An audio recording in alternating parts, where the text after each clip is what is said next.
Isang pinagpalang araw sa ating lahat. Welcome to the 365 Daily Devotion. At ngayong araw, tanda po tayo sa ating panibagong topic ng ating devotion. Pero itong topic na to ay pagpapatuloy lang ng ating seminar edition na patungkol sa salita ng Diyos. So ito, sinimulan natin itong series na to noong pagpasok ng taon. So isipin nyo, in January, February, March, April, May, June, 6 months nating topic na to, and sa July ay ganito pa rin. Kung ikaw po ay sumabaybay simula nung naging series natin to, is napakaswerte natin dahil para na tayo umattend sa isang seminar ng buong taon. So isipin nyo, no, napakabuti ng ating Panginoon.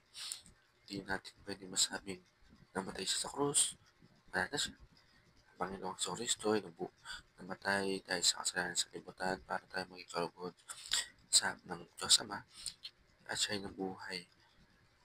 And ayun, napakaswerte natin. Kaya tuloy-tuloy yung blessing natin. So, yung dating topic niya ngayon is ano nga ba ang kapangyarihan sa buhay natin ng Diyos at sa mundo. So, ayun.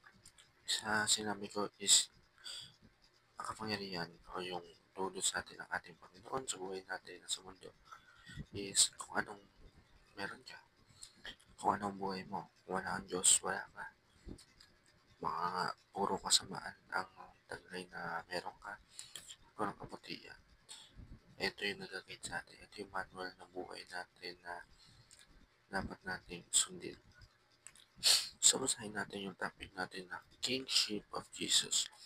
Jesus fulfills the office of King first coming by ruling over all creation and reigning sovereignty over his church. Unlike earthly kings who rise and fall, Christ's kingdom is eternal. Righteous and unshakable as king, he governs not only with absolute authority, but also with justice, mercy, and love. He subdues our heart, bends his oath, and will return, second coming to establish his visible kingdom in full glory. Christ is king. As king over the universe, he must also be king over our daily lives.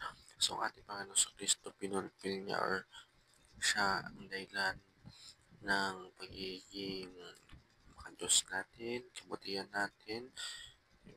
Tinubos niya tayo sa ating kasalanan. Hindi kagaya nung ating mga king is para sa kanila lang. Ang Diyos, naging hari siya, Diyos siya para sa atin. Hindi niya ginamit yung magiging bossy king. Unlike sa mga king is usually sila yung silbihan. Sa inyong first coming and second coming is pag-uukom. So, basahin natin yung Revelation chapter 19 verse 16. On his robe and his host he has a name written, King of Kings and Lord of Lords. Jesus is the King, King of all Kings, Lord of all Lords. Yun, baka sa mga bansa natin, ay meron tayong mga presidente.